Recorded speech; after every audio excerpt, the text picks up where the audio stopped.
Happy Tulip Tuesday. This is the day we share timely tips for the tulip bunch.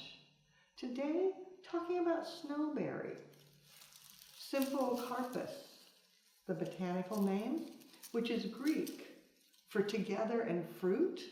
And if you look closely, you can see the berries are gathered together. The berries, long-lasting, the foliage, not so much.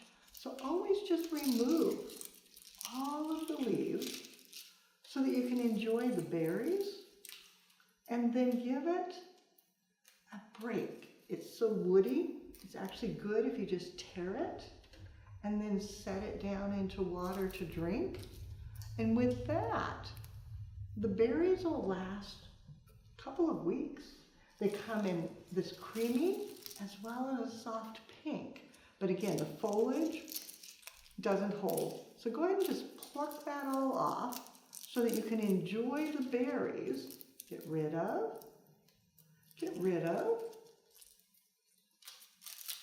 and then give it a nice break.